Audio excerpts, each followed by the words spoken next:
10, 9, 8, 7, 6, 5, 4, 3, 2, Manchester 1, United have 0. reached the promised land. Good morning, everybody. Sam here, United People's TV. It's Friday. Get those sweet, happy vibes.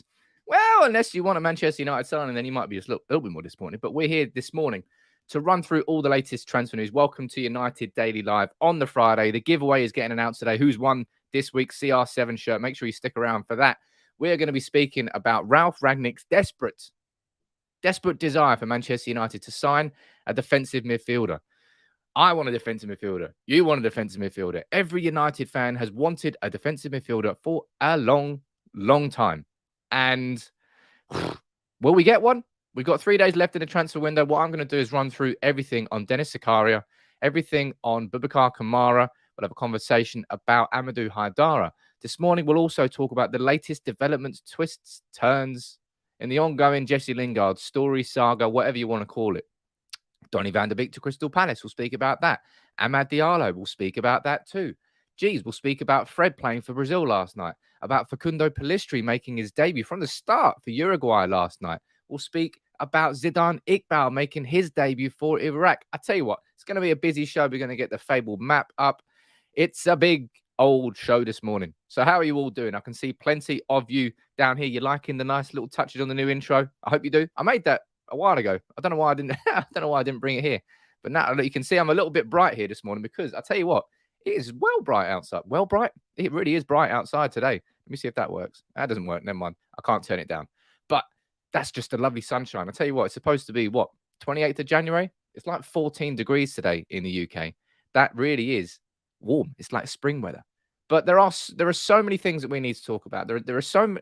It's been so busy with Manchester United in the in terms of outgoings, isn't it? Let me try and close this curtain a bit. Well, that's better. Is that better? Yeah, there you go. It's just a bit bright outside today. But look, it's been very busy as far as outgoings go. We've had Anthony Martial to Sevilla. We've had Amadou Diallo to Rangers. That was confirmed yesterday. So much is ongoing with Lingard and so much is ongoing with Van der Beek. It's almost like the club hasn't really been concentrating on the fact that we need a defensive midfielder. And I'm going to rewind to November, the stories that developed from then. It's going to be a cracking show. I can see so many of you joining in this morning. Josh, Save the Jungle, Simon, Chalex, who's in there from Facebook? Norman, I can see you there. South Africa, all around the world. There are tons of you watching. But look, this is going to be a good show this morning. Oh, man, you got Satyaki watching from Amsterdam. No, I'm jealous. Amsterdam may well be.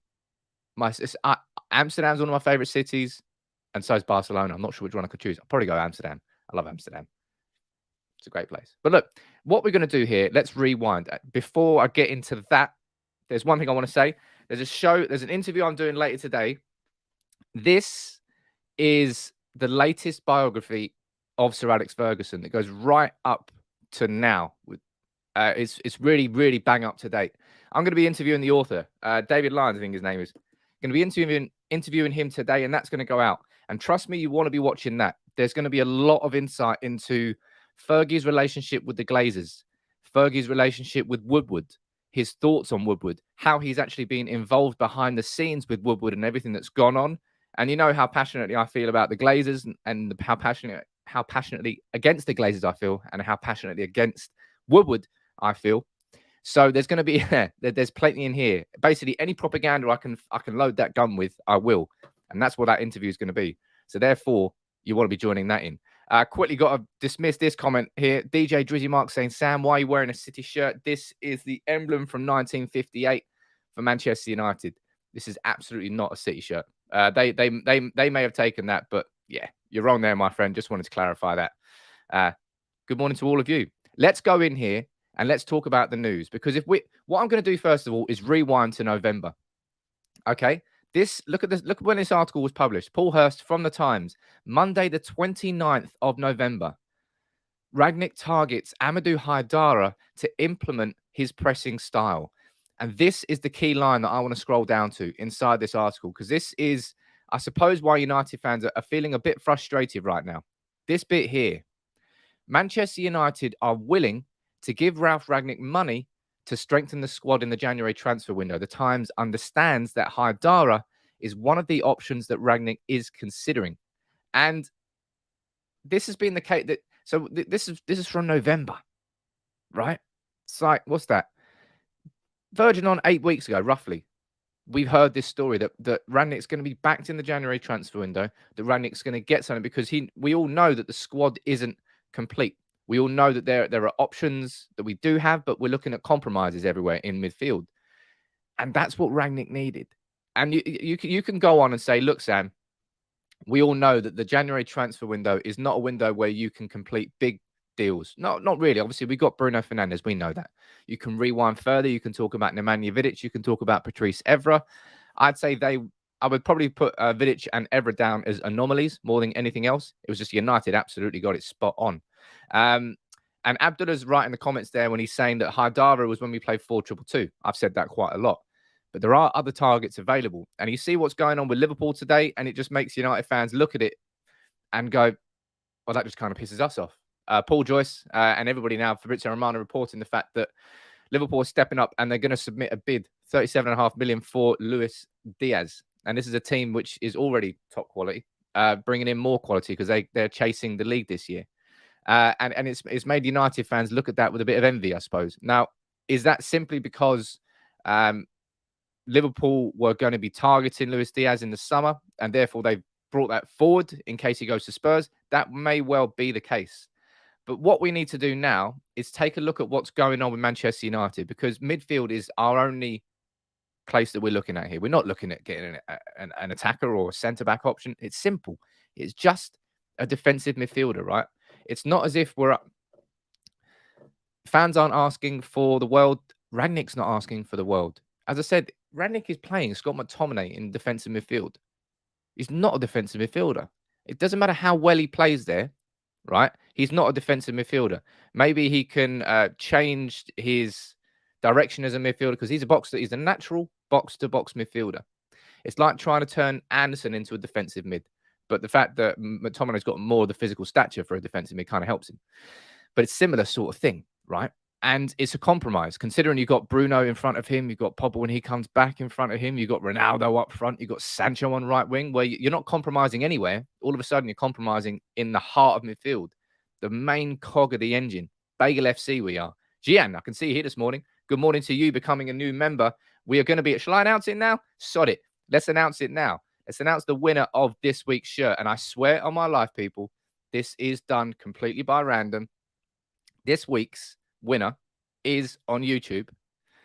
Drum roll, please. Drum roll, please. Have I got a drum roll button? Don't think I've got a drum roll button. What have we got? Build up. That sounds good. I don't know if you'll be able to hear this. I swear on my life, the winner is T this week. T, the mod. And that's going to cause some controversy in the mods group. But look, congratulations. Where is it there? I don't know if you can hear these because I think the microphone comes forward. But big congratulations to the T-Dog. He's won this week's shirt. See how there it is here. Where is it? Let me bring it over here so you can see it. There we go. Where is it? Oh, beautiful. Beautiful. That's this week's CR7 shirt. Anybody who becomes a member, anybody who is a member, it's open every single week to every member on United People's TV. It's my way of a weekly giveaway to say thank you for supporting United People's TV. So T, I'll drop you a DM on WhatsApp and we'll get that sorted. Now let's get straight into the news that we want to speak about. We want to speak here. No offense, T. We want to speak here about, are we going to get this deadline signing? Because Rangnick wants one, right? Rangnick wants that midfielder. He's agreeing to letting Lingard go, Van der Beek go, Martial go, Amadou Diallo go. But since the day he came in, he's wanted that defensive midfielder. Now, this is where it gets a bit frustrating for United. Let me run through the latest on all the targets that we've been linked with, because there's no point here in my opinion, there's no point us having a conversation this morning about Ruben Neves. I'd love to be having a conversation about Ruben Neves. I genuinely would. You know by now how much I think he is an underrated player, how much I think he could do good at United, but it's just going nowhere. One name that was on the list was Denis Zakaria. And Fabrizio Romano released this last night. It said Denis Zakaria and Nahitan Nandez, don't know who he is, are both on Juventus's list. Zakaria is Allegri's favourite option, but it depends on the price or fee. The Premier League move now seems unlikely. And they're talking about the price. We know full well it's going to be around about 7 million euros. So Denis Zakaria, it's not happening as far as we know at this point in time. And I'll tell you one thing that I'm quite happy with. Let me bring this up for you. This is the BBC, as you can see there. And let's scroll down. Yeah, there he is. There's the big man himself. I just called myself a big man. Yes, I did. I'm going to start writing a sort of regular little mini, not full columns, but little mini 150 word, 200 word pieces.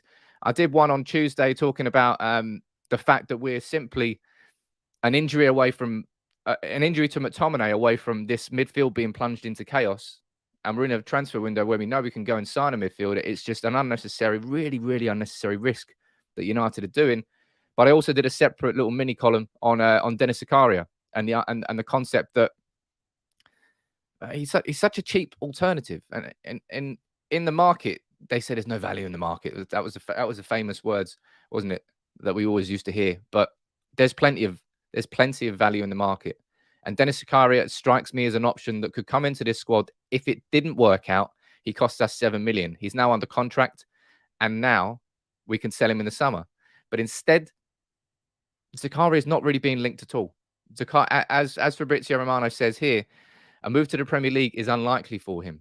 I'm just dead surprised. I'm really, really dead surprised. I've no idea why. I've no idea why we're not after him. He might not be the top of any list, but hell, Haidara wasn't a name on the list until Rangnick came in. He might not be the solution, but hell, he's going to be a better option than McTominay, who's not a defensive midfielder. He's going to be a better option than Nemanja Matic, who's 195 years old and therefore can't play week in, week out. Matic can play. When we started playing the 4-3-3, my immediate reaction was, okay, I think we should be seeing Matic playing for 60 minutes and McTominay coming on for the last 30. Maybe it'll be the other way around. But either way, we're looking at compromise. And that's why this idea of defensive mid in January it felt so crucial. Liverpool there, struggling really behind City. City flying away with the league this year. Do they sort of bend over and sort of keel out of the competition in January? No, they're looking like they're going to spend around about 60 million on Luis Diaz, improve their attacking options and try and go for it. They see the opportunity, they've taken it. That's ambition, yes. That's a plan, yes. I would say that Luis Diaz is probably one of their summer targets, and they've just brought that forward rather than going for a random target. So I'm not saying that we should be looking at that as a precedent that we should be copying, but United are a bit different. We can't really have a long-term plan right now because we don't have a manager yet. So our long-term plan is we know we're getting someone else different in January. Whether that's Ten Hag, we don't know. Whether that's Poch, we don't know. But that's what John Murtough should be doing, right? The whole idea of a football director of football, is he's the one who gives the continuity between managers. So we should be able to make a signing this summer that we know would fit. Sorry, we should be able to make a signing this January that we know would fit whoever comes in the summer. That's what the director of football is exactly supposed to do. So it's a bit odd. I think it's down to poor planning, poor structure, and we all know that's Manchester United's Achilles heel and has been for a long time. Let me go down here and see what you're saying in the comments. It's a busy old comment section this morning. Thank you very much for all the support about the BBC. I'm not getting paid anything. I don't want to get paid anything. It's just nice to go on the BBC, nice to go on a big platform like that and say some honest words about United. So, yeah, big up to all of you for the big support that you keep giving me. Let's go down here. Bring back Martial, says Enzi. Well, you're going to be on your own thinking that one there. Rohith, you're saying sign Herrera on loan. I personally don't think that it should be the right thing. I think that's a sideways step. Imran, you're saying we need Declan Rice to save our season. Declan Rice, there was no chance we were going to get Declan Rice. West Ham are doing well this season. They're in the Europa League. I always maintain at the start of the year, I said, if West Ham have a crap year and West Ham are knocked out of the Europa League, I think we've got a chance of signing Declan Rice in January because they haven't. I don't think we do. Not even close. We need a new football director, says Craig. No disrespect to Murtough. We need in my opinion, I've maintained this the whole way through as well. I think that when our new manager comes in, I think that Ralf Rangnick's consultancy role, which is all we know it is at the moment, I think that's going to get formalized into more of a director of football role. That's what I think anyway. Robbie Neal, you're saying we definitely need a new DM and 7 mil is a good price. I mean, it is a cracking price for him. Really is a cracking price. And Nick, you're saying I have zero faith that we're going to sign anybody in this transfer window. I wish I could tell you differently, but the truth is that Rangnick wants a midfielder. It's been reported the entire way through. So why aren't the club doing it? Especially at the times in November saying, look, he was going to be backed in the January transfer window. Here we are 3 days before the end of it. Hasn't been backed at all. And we go over here, and these are the latest reports coming out from France about Boubacar Kamara. Boubacar Kamara is another player that we know in terms of value in terms of value and return on investment. He's going to be a free transfer in the summer. He plays in that sort of role for Marseille. He would only cost in the region of £10 million. Gianni, I can see you down there. You're a new member, so I'll read your first comment out. Thank you very much for becoming a member, my friend. Is there any other possible defensive midfield options to sign in January other than Haidara, Zakaria, or Kamara? No, Gianni, I don't think there is. When it comes to Haidara, I don't think you should be putting him down as a defensive mid option, as was mentioned earlier in the comments. Haidara was more if we were going to play 4-2-2. He's a sort of pressing midfielder who would have made that system tick. I'm not sure necessarily he would come into this 4-3-3 system, which we've now got, and it's starting to work. I now think Haidara wouldn't suit it as much. But that's why someone like Zakaria or Kamara would suit it a bit more. Abby, what you're saying here, transfer window incompetence is what we're known for. Just a personnel change won't change it. Well, I can't disagree. Incompetence, yeah. I wouldn't say this is incompetence. I would say this is just negligence. This is I don't know how to describe it. I think this January transfer window for me feels like the club holding tight the purse strings, just not giving any money because they don't have a manager in there who's going to be in the club at the summer. Therefore, the club isn't willing to back Rangnick. It's down to a lack of trust. It's down to a lack of the club having this long-term plan. But Jesus, and that's a big thing that I'm going to be speaking about in this interview, by the way. This interview, and I mean, there's a couple of chapters I've been reading on it, and there's one in particular about Ed Woodward and how when Fergie was there's one sentence I read and it just sort of like it just hits home. It's like Fergie was replaced by Moyes, and Gill was replaced by Woodward. And when you say that out loud, it's like you go from Fergie and Gill to Moyes and Woodward. You're like, Jesus.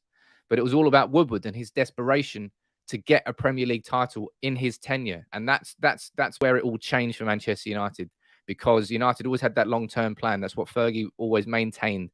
You've got to be thinking a couple of years ahead, whereas Woodward was incapable of doing that. He wanted a Real Madrid style of club ownership. And that's where it all went wrong. And I'm going to be speaking about that in a bit of detail. So you definitely want to check that out. But Boubacar Kamara, if we go back over here to the latest out from France, it's this. It's saying no move is expected to be taken this winter. Down here, randomly at the bottom, you've got Man Utd's name mentioned. You've got Bayern Munich's mentioned. Boubacar Kamara is not a name that's really gone anywhere in January. It started... He's been linked, but it's been tentative at best when it comes to Boubacar Kamara. There's been random sources all over Italy and France saying, "Oh, United are leading the way for him, X, Y, Z," and nothing has really come of it. Denis Zakaria for me was far more a likely option, far more. That's now gone a bit quiet as well. But look, let me go down. Let me go down the comments. I'll read you a few of your opinions out. So if you would, drop a like on the video. Let me know where you're watching from. I'm going to bring the map up at some point during the video too. There we go. Tom, that's a comment that caught my eye. Did you see the video I posted on Twitter yesterday? It was created 3 months ago by The Athletic on the real problems with United's midfield. A great video on McTominay and the need for a CDM. I didn't, Tom. Just send it to me tweet me at @SamPeoples_ Nana, good morning to you, saying Donny Lingard leaving on loan. We're going to be speaking about our players leaving straight after this. I can see a few comments there speaking about the women's team. Yeah, the women's team yesterday, it was deadline day. What happened there? They signed 1 player. No, they didn't. They signed 2 players. No, they didn't. They signed 3 players. Women's team signing 3 players yesterday on a deadline where they needed activity, and they brought in 3 new signings. And again, that just sort of like puts the lens on United and the fact that we're not doing anything. Comment here Firing in from Matthew, saying, I've seen on Sky News at United, I'm looking to make Ralf full-time manager because of his form since coming in. Now, it's something I've spoken about already, and maybe I'm going to do a video on this. Hold your goddamn horses, United. Jeez, just put that car in neutral and just cruise along for a little bit. Let's get to the end of March and then maybe have a conversation. Jesus, don't be having anywhere near this conversation now. And for me, I don't think we are. Remember where this story came from? It came from Neil Custis in The Sun, all right? Basically, I could wipe my ass and then print it, and that would be called The Sun. Whereas previously, we've seen David Ornstein from The Athletic and everybody else saying the same thing, that United are beginning their search for a new manager. So I think this is just people reading the wrong stories from the wrong sources, in my opinion, rather than anything else. That's my take on it. Might be wrong, but I don't think I am. And I don't think the club would do that after what happened with Solskjaer. Surely? It's all about learning from your mistakes, right? Can't jump too early. We did it with Solskjaer. We gave him that contract in March, didn't we? And then our form fell off a cliff before the end of the season. It was just unnecessary. It wasn't as if Solskjaer was going to go anywhere. But look, we're there speaking about it. We're speaking about our signings and the fact that we haven't made one. Now, does it mean that this season's a write-off, in your opinion? You let me know what you think in the comments about whether United not signing a defensive midfielder means that top four won't happen. In my opinion, it's not a write-off. It's simply that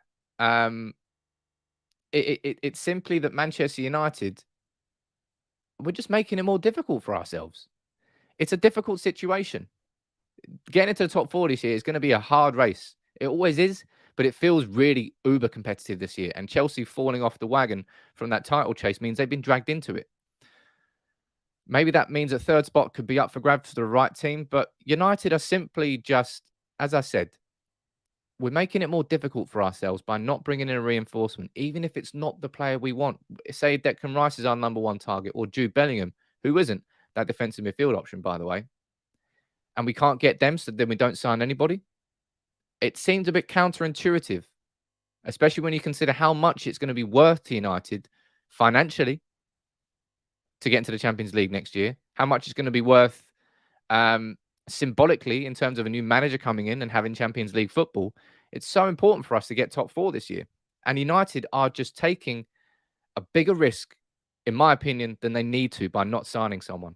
Let's go down here and see what you're saying in the comments about that before we move on. And we're going to start talking about Van der Beek. We're going to start talking about Lingard. There's so many more things to talk about. As I said, it's going to be a big show. Sir, you're saying we won't get top four with a new DM. We will end up with injuries, as everyone does. Of course we will. So you think even with a DM, we wouldn't get one? I personally think we would. I don't know. I really like this 4-3-3 system as long as we stick to it. I don't want to see us changing and chopping and changing anymore. Last 5 weeks, we saw 4-2-3-1, 4-2-2, 4-4-2, 4-4-2 diamond, and then we saw the 4-3-3, and it worked. I want us to stick with it. And you're saying no, because any new signing would likely take some time to bed in the team anyway. Could be even more unsettling initially. And that's a fair fear I think you could have. But I don't know. All we've got to do now is just do this, and let's just hope that McTominay keeps growing into this role that he's playing in central defensive midfield, and B, that he doesn't get injured, because then we are properly screwed. Matic will play there. He will play like 60 minutes in a game maybe, and then he'll be like, oh, he'll be dead. We run it, he'll be out on his feet. And then who plays there? Fred drops back into it. And then you get into dumb conversations about Victor Lindelof being pulled out of defence and playing in that defensive midfield, or throwing Phil Jones in there. And then you're just like, oh, mate, what are we doing? You become a bit of a joke. You really do become a bit of a joke. Let's go down here and see a couple of your comments. Save Jungle, you're saying Neves could guarantee us top four. Surely the Glazers see this as a good financial move. I mean, Neves would, in my opinion, guarantee us top four. I would completely agree with that. But when it comes to United not spending massive in January, that's where I can semi-understand, because we don't know what manager we're getting in next. So for us to go big and spend 60 million on Ruben Neves, and then all of a sudden the next manager comes in, whether that is Ten Hag or Pochettino, who, in my opinion, both of them would like Ruben Neves as a player. I can see the continuation between that, but I can understand the idea of not spending big, but I can't understand the idea of not taking a relatively low-risk signing in Denis Zakaria. And as I've said before, Flamengo have offered us 6.7 million for Andreas Pereira. It literally would be 6.7 for Andreas, 7 million for Denis Zakaria. Basically a free signing. Well, not a free signing, but you know what I mean. A signing where we don't have any outlay. Getting money for a player who's literally on loan in Flamengo and doesn't have any part of this squad, to all of a sudden Rangnick having another central defensive midfield option, it makes perfect sense. But sometimes, I say sometimes, quite a lot of the times, it doesn't really do what the logical thing is. Robin Williams down here, what are you saying? Loan a CDM within the Prem, then we can go all out for Rice if he's our top target. I mean, it'll be great. As I said, I might do a video on Declan Rice tomorrow. I've been pretty tentative on Rice. I certainly was last year when the rumours came out about the 100 million. I was like, what? Where is that coming from? Then I watched him quite closely at the Euros with England, and I've watched him this season, and his progress really has been very, very good. He's come on a long way since he was linked to United in the summer, and I can see why he's getting hyped up now. That's my opinion anyway. Krishev, you're saying, Sam, don't expect anyone coming in. I think we're loaning out one of Donny or Jesse. I'm not shocked. Expected a signing. We all expected a signing, eh? Adam McConnell saying Phillips would be a great option. I think you're talking about Calvin Phillips, right? He had surgery, did he? I think he had surgery. But Leeds would sell to us. They sold us Cantona. Thank you very much. They sold us Rio Ferdinand. Thank you very much. And Adam Smith. Big up Adam Smith before that injury. Little for a fun trivia fact, who can be first in the comments? Who was the player who not broke his leg, but effectively broke his leg? You let me know in the comments. Remember that? Remember when it happened? I do. I remember what player did it too. You let me know. It was kind of an accident, but still, he was at least partly responsible for it. Thomas, you're saying Ander Herrera on loan would be smart. Now, quite a few people have been saying this. And Ndombele going there to oh, look at that, Josh straight in there. It was John Arnorisa with the free kick, wasn't it? Bastard. I remember that. Properly, he was an absolute killer with his free kicks, wasn't he? Yeah, at least I think it was. John, let me type it in. John Arnorisa, Alan Smith. Took a free kick in the middle of the. Yeah, it was. Yeah, it was. Oh, good. But look, Ander Herrera, I've kind of had my say on Ander Herrera. I think that's a massive sideways step by United. It strikes me as a bit of a weird option. But is it better than none? I'd probably argue yes. It would be. We simply need options inside that role. Options. Jeez. Yeah, it was Risa. Definitely was Risa. Right, I shouldn't have mentioned that. Sorry about that. Adam Smith, big up to you. But look, right. We've had a conversation here quite in depth there about Zakaria, about Haidara. We spoke about Herrera. Let's quickly skip on now to what we know is happening, and that's more outs. More outs at Manchester United. We've got Martial to Sevilla that is done. We've got this one that was done yesterday. Where is it? That one there. I think it is. I've already spoken. If you joined me yesterday for my video, I spoke about this in quite a bit of depth. I also did a little podcast with a Rangers podcast yesterday. Just a little 15-minute chat about Amadou Diallo. And I was saying, I'm really, really excited for the lad. I'm really, really excited to see what Amadou Diallo can do there. Playing in front of 50,000 fans at Ibrox next week. It's the old firm. I don't think he'll be involved, but I was speaking to the guy. I was like, what are the chances that he starts that old firm derby? He said, look, we're playing put right now. If he comes in, that right wing is his because Hadji's out for the season. So Amadou Diallo might be going there, playing regular football in front of 50,000 fans. And of course, Rangers are in the Europa League. In 2 or 3 weeks, I think the 17th of February, they play away at Dortmund. And that could be Amadou Diallo playing there. I'm excited to see what he does there. But we basically, what it's going to be is Rangers fans are going to get to know more about Amadou Diallo before United fans do. We've only seen him in flashes of him. I think he'll do very well out there. Sean Peters, you think he'll do well? I think he will. Joseph, you're saying recall James Garner. Steve O'Clint, you're saying the same thing. Jimmy Garner can get a run out. You could, but then you got to take him. You got to take James Garner away from what has been a very successful loan spell at Nottingham Forest to come in and would he really play every week? I don't think he would play every week. Anyway, Matt Frost, bring in Ward-Prowse. He's had a crack, mate. There's no way we're going to go for Ward-Prowse, but he has had an absolute barnstormer of a season. Hannibal is coming back time's end, but Hannibal is not a central defensive midfielder. He's more of a central attacking midfielder. He's somebody who wants to progress the ball forward. Hannibal would really slot in quite nicely as one of the number 8s, but certainly not as the number 6. Matt, good morning to you. I can see you there this morning. Right, ladies and gents, you let me know where you're watching from. By the way, I'll try and get one or two of you added onto the Fable map. Oh, I've got like some sort of choir. Oh, there you go. There you go. Here's the Fable map. I remember when I was doing this when Ralf Rangnick came in. Those videos are hilarious. I really enjoyed those. But I'll get a couple of you on the map, and then we'll start speaking about the important. I say that transfers are more important, definitely, in terms of signings. But one thing here that we all have to understand: you can't underestimate the importance of unity and a cohesive Manchester United squad. And I think Ralf is going to be able to manage this squad so much better without Anthony Martial, without Jesse Lingard, without Donny van der Beek. Well, Amadou Diallo, I don't think was causing any sorts of problems. But the squad that's going to get trimmed means he's just got less players, but a higher percentage of players inside that squad that want to be there, that want to play for Manchester United. And it will make his job easier because there'll be less, not that they were negative influences in them, but it means he'll have less to manage, right? Because otherwise he'd have to dedicate some time to speaking with Martial, making sure he's okay, speaking with Lingard, speaking with Donny van der Beek, X, Y, Z. He won't have to do that now. And I think that's why I don't underestimate the importance of getting these players out on loan. Let's go down here. Aaron, I've already got you down there from Portadown in Northern Ireland. Who have we got? Richie. Now, this is definitely going on the map. Richie, I want to come out to St. Lucia. Let me come and stay at your house. I won't come and stay at your house. That'd be weird. But St. Lucia, baby, you can go on the map. Woo! Did I add it on the map? There it is. Added onto the map. Let's get one more in, and then let's... What do you mean? St. Lucia. There you go.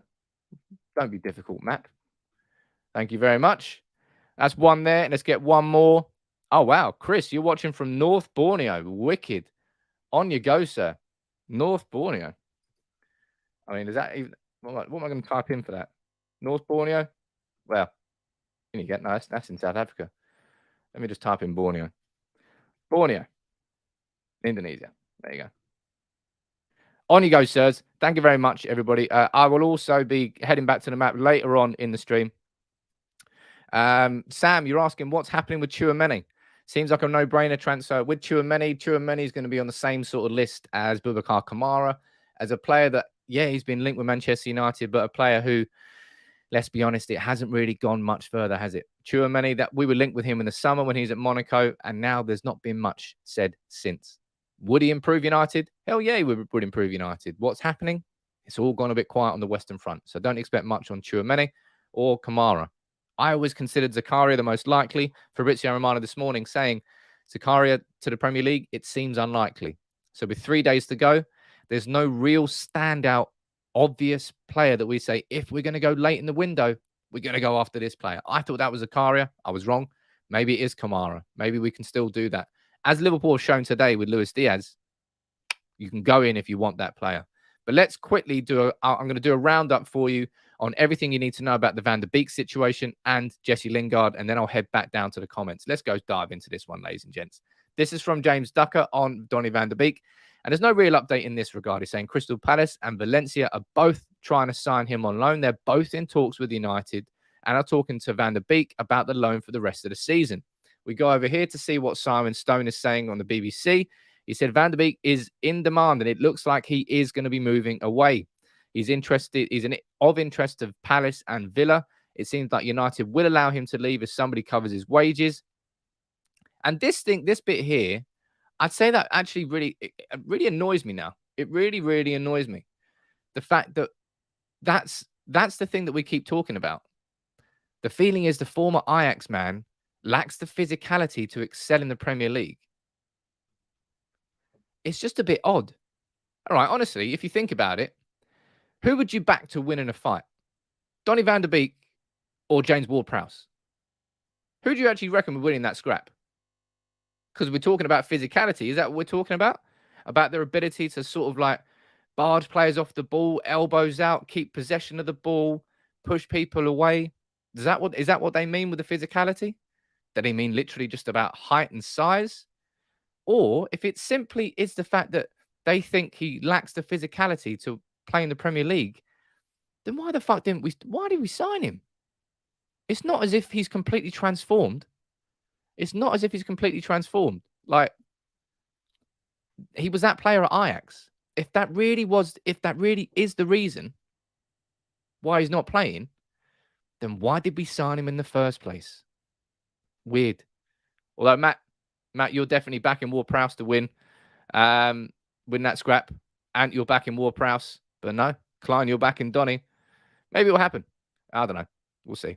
But I mean, all jokes aside, it doesn't really make any sense. It doesn't really make any sense at all. If physicality is the reason we didn't, if his lack of physicality is the reason we're not playing him, his lack of physicality should be the reason we didn't sign him in the first place. That's what's annoying me about this whole Donny van de Beek situation.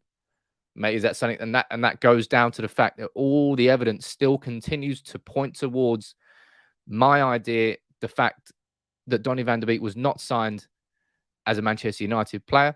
He was signed as a Manchester United business opportunity to sign a player of that quality, of that age, under his market value, and therefore somebody who could be sold for a profit in the future. I've seen absolutely nothing to prove me wrong. That was what I maintained. That was my feeling that I maintained pretty early on when Donny van de Beek joined, and I've seen absolutely nothing since to prove me otherwise. All the evidence keeps pointing towards that. Poor lad, and he's just become a bit of a glazer pawn, somebody who the club saw as a chance to make a quick buck, and instead we've stunted a very promising young footballer's career by 2 years. And Shane, you're absolutely spot on here. Look, yeah, you have to play him so his price goes up. Yeah, that's what makes it even less. None of it makes any sense. None of it makes any sense whatsoever. We're going to have to sell him as a loss, as Nick says in the comments there, because we simply haven't played him. Whole thing's mad. And I tell you what, another infuriating situation, isn't it? It's what's going on with Jesse Lingard, a player who at the start of the week, I said it yesterday, a player who started the week, we're looking at potential transfers for United this week. He was top of the list. He was the player that we thought he's definitely going to be leaving. Instead, we're at this situation where this is the article from The Athletic this morning saying suspicions United have added a survival tax to Lingard's price out of fear of what Newcastle could become. This is the latest on the Lingard situation. United will do business with Newcastle, but want enormous reimbursement. The loan fee of 2.5, coverage of wages, and that one there, the relegation bonus, taking the total package north of 15 million, which works out at around about $1 million a week for Jesse Lingard. And this is what we had a big discussion and a big debate about this yesterday, didn't we? I said there's no innocent party in this whole Lingard situation. In terms of the club, I think they're doing plenty of things wrong here, but at the same time, I think Lingard has been doing plenty of things wrong too. So no one's innocent in this situation. And yeah, United have often been the punching bag in the transfer market. I'm looking at it and going, well, it's nice to see United actually doing it, but is Lingard really the one that we're going to change it on? I don't think so. We scroll down here, and this is where it starts to get interested. Sources have suggested there is another angle of play. There is speculation within the game that Newcastle's takeover by the Saudis' private investment fund last October has changed perspective. The sporting challenge presented by Newcastle could step up a notch as soon as next season. Any imminent threat would therefore be averted by dropping them down to the Championship in May. So therefore, Man United here, maybe part of this whole situation is that we don't, and of course we do this, right? We've seen how much Chelsea and City have ruined and fucked up the Premier League.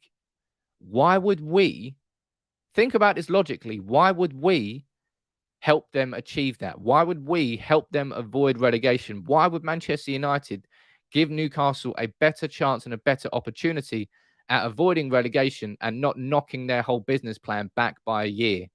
When you really, honestly, man, if you step back and you think about that, it's such a clear and obvious decision that you just wouldn't make it easy for Newcastle in any way, shape or form. Even if that meant keeping a player on the bench for 4 months and losing out on a bit of money, that's a short-term game. The longer-term game would be sweeping the feet away from Newcastle there and making sure they go down to the Championship for a year. And that's definitely, that has to be part of the conversation here. And there's something that happened that's happened just this morning here, which I want to go on to here. But Gungsha, you fired in a comment, which I'll read out first. He's saying it's really crappy of United to be cavalier in their treatment of a player. They're basically stunting Donny's career by putting it on hold. He is. We are. And we absolutely have been. And it's terrible that we've been doing that. And we scroll down here. And maybe this is sort of tying into what you're saying there, Gungshi. You're saying many feel that Manchester United, a club of 20 English titles and 3 European Cups, should be above conflicts when it comes to an academy graduate who wants to get out and play football. They feel a human touch is required. But the battle lines have been drawn before, and they go down to speak about Sergio Romero, the fact that we couldn't do that, the fact that the Glazers' fingerprints are all over this because Rangnick has given his blessing.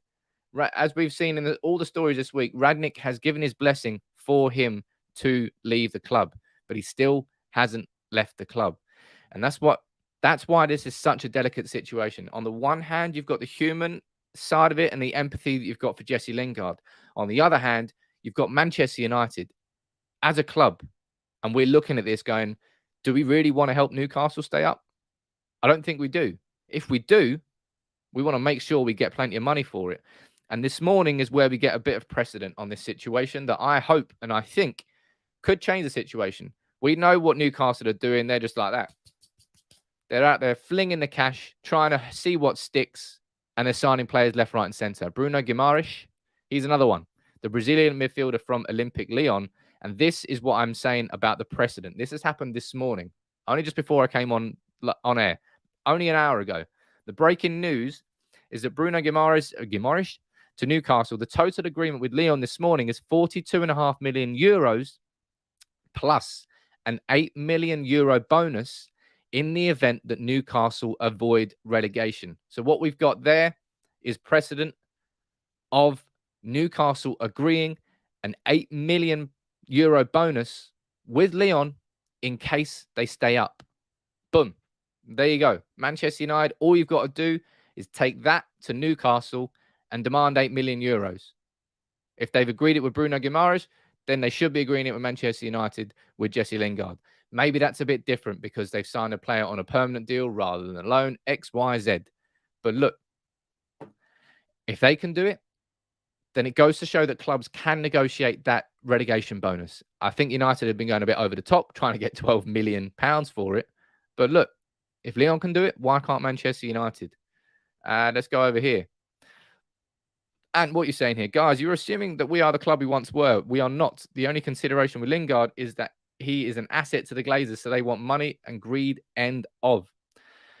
I agree with that in part, but as I'm saying, at some point, you've got to put the foot down. And when it comes to Newcastle, no team inside this Premier League wants Newcastle to be successful and repeat the success of Man City and become this oil club, state-sponsored, super powerhouse of a club. Nobody wants that, right? Apart from Newcastle and Newcastle's fans. And therefore, unfortunately for Lingard, he's caught in that web. And I think it's absolutely right that United don't sell to Spurs or West Ham. Lingard might be angry and frustrated about it, but in that situation, I'd be like, I don't give a shit, Lingard. We're chasing the top 4 this year. Our club's ambition is far more important than where you want to go. And as I've said before, right? I said this one more time. If Jesse Lingard really was that upset and really was that desperate to move away, he'd accept that permanent move to Newcastle. But he doesn't want to, because he wants to be a free agent in the summer so he can get the big payout, so he can get the contract that he wants, right? So that's what I'm talking about. It depends which side. Everybody's got fair arguments in this whole situation, and I think that's what's making it such a difficult and sticky situation to negotiate. But look, if Lyon can get 8 million as part of a relegation bonus, then why can't United? Let's go and do that. Jay, you're saying they will have such a boost in funds staying up. They should stump up the funds if they care that much, to be honest. And that's what they've done with Bruno. Not that Bruno Guimaraes. But they haven't done it with United and Lingard just yet anyway. Nick, you're saying kind of sad, actually. Martial acting out and disrespecting the club on loan. Donny being nothing but professional, works hard, rot on the bench. It is. But I think that's going to be, I think that will change in the next couple of days. It really, really strikes me that Donny van de Beek will get that move. I think he will get that move. I'll be very surprised at this point if he doesn't get that move. If we're going over here, we'll quickly speak about this too, because there were international games last night. And Fred was in action for Brazil. We go over here to SofaScore, see what the scores were. Did you see this game last night? Ecuador, Brazil. Absolutely mad. Ecuador's keeper got sent off. Emerson Royale got sent off at right back for Brazil. Alisson got sent off, and then it got downgraded to a yellow card. Both keepers were basically booting players in the face. Fred played in midfield alongside Casemiro. Casemiro got the goal. Fred, 6.8. Average game. What were his stats? Let's have a look. Doesn't show me the stats. Anyway, Fred played last night. Fair play. And we go over here. Now, this is quite an interesting one. This was the starting 11 for Uruguay last night. And look here on the right wing. Facundo Pellistri starting for Uruguay in a World Cup qualifier. That's really big. That's really big news for him. Pellistri is another one of those players who we signed. Do you remember Angelo Henriquez? Do you remember when we signed him from? Oh man, this is some serious trivia here.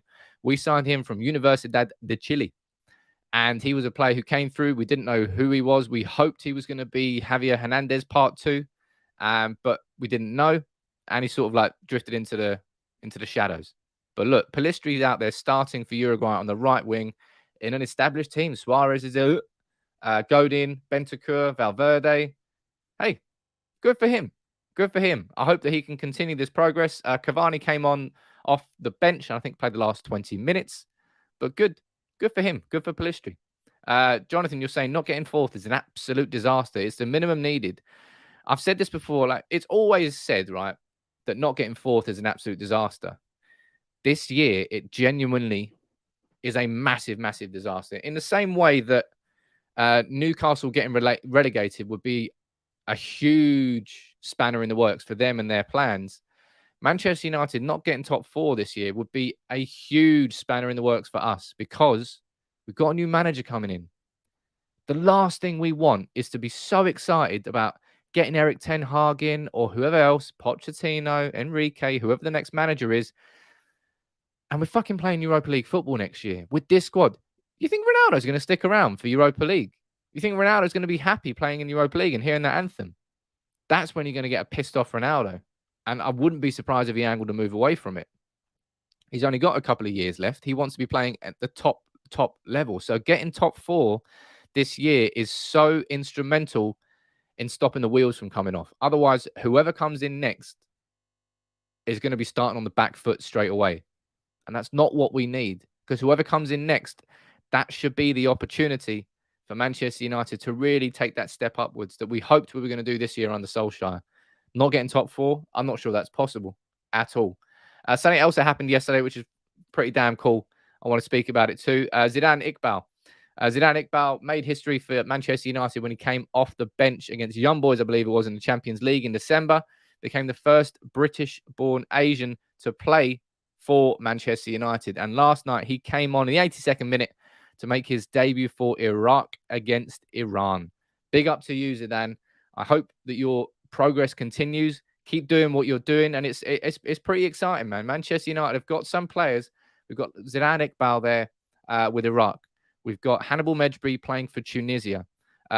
Young players out there. 18 years old Zidane Iqbal is. 19 years old Hannibal Mejbri is. Going out there and being trailblazers, becoming role models for younger kids. And they're still kids. That's cool as fuck. Good on you. I'm looking forward to seeing how his progress continues. It's exciting, man. We've got a very good crop of youngsters. Very exciting set of young players that can come into the team over the next few years. But look, we've still got a few minutes left here before we wrap up. So you let me know in the comments. You fire in your questions. If you would like to support the channel, please do by considering dropping a like on the video if you've enjoyed the chat today.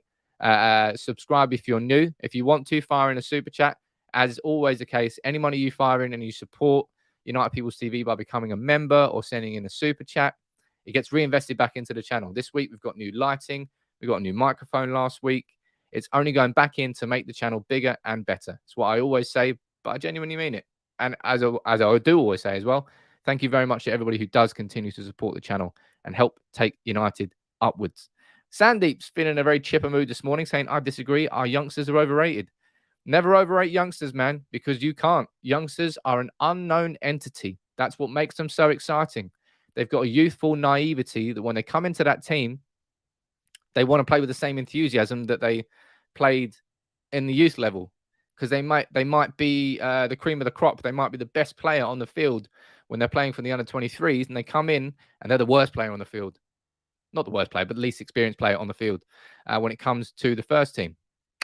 It's exciting. I'm looking forward to seeing what happens. You can't ever not be excited about the prospect of a young player coming through and smashing it at Manchester United. That's why Elanga's come through and taken it by storm. That youthful naivety and exuberance has translated into excellent performances. And that really, really stood out because Manchester United, let's be honest, needed that sort of energy and enthusiasm. As Fergie would say, Chris, spot on there with a comment, if you're good enough, you're old enough. Absolutely here. And you're saying, Sam, we are talking about not getting top 4, but the pattern shows that is when the Glazers generally spend big money. Yep, you remember, and I did that video, that longer video a while ago on the Glazers strategy. This season was only the second season, I believe, that we broke that pattern by finish, because we finished 3rd last year under Solskjaer, and we spent big. Was it 2nd we finished? No, I think it was 3rd. I can't remember. I think it was 2nd. I don't care. Either way, we didn't win. But then we spent big this summer with Sancho, with Varane, with Ronaldo. So this season was where we broke the pattern. And look, we're struggling to get into the top 4. So that's going to be the Glazers going, well, okay, what's the point then? We may as well stick to our business model. We tried to break it this year and we didn't. So apparently we finished 2nd last year. It's been that weird with COVID and everything. I don't really remember what's going on. Oh, guys, everybody, by the way, John's going out. So we need to finish up quickly, right? Because John's going out. So everything has to finish. Well, he's going to finish anyway soon. 3rd, then 2nd, says Chris. That's exactly what happened. But look, I want Manchester United desperately to sign this defensive midfielder in the next 3 days. Ralf Rangnick wants Manchester United to sign this midfielder in the next 4 days. He's wanted that midfielder for a good while now. Ever since he came in, probably even in his first interview with the club, he identified that as a weakness. Instead, we've got Scott McTominay overperforming, I would say, in that area, in that position as a holding midfielder. We've got Matic, who we know can't play there every week. It's just a bit, you know that McTominay is going to get injured, and you know that we're going to be sitting here with Matic, and you know that we're just going to be pissed off. And I know what you can see it happening in front of yourself. You really can. And that's what makes it so aggravating and annoying to see the likes of Liverpool going after Luis Diaz for 60 mil when they've got the likes of Jota, Mane, Firmino, and Salah. And then United here, I've got Bagel FC with no real midfield, and we're still not going after someone. Sometimes there's opportunities that can be taken. This January strikes me as one. Absolutely strikes me as one. Not good, Sam. You're supposed to be a United fan. You didn't know we finished 2nd. Why should I give a shit if we finish 2nd, 3rd, or 4th? Seriously, why should I care? Honestly, none of us should care unless we win, and that's it. And everything that's happened in the last few years, I honestly can't remember when seasons start and when seasons finished. Seriously. But look, I'll wrap this one up now. I've got the interview in an hour. As I said, make sure you check this out later. I think it'll be really cool. I think a lot of you will like it. It's the sort of content I like doing on this channel. I'm going to be interviewing David Lyons. He's the author of this, Alex Ferguson's latest biography. It's bang up to date, and there's a lot of good stuff that we're going to be speaking about. The Glazers, Rock of Gibraltar, John Magnier, Ed Woodward, everything. You're going to really, really want to watch that. But thank you very much for joining in this morning. I hope that over the next 3 days, I can jump on a live stream with breaking news that United are going in for a defensive midfielder, and we can all have big smiles on our faces. That's what we want to see. But don't hold your breath. But you never know. We might do. But thank you very much, everybody, for joining in. Thank you very much, everybody, for please drop a like on the video if you haven't already. It does support the channel, as you always do. But I'll speak to you soon. Eh? Take it easy, everybody. And John, I hope that was quick enough for you, because I know you got to go out.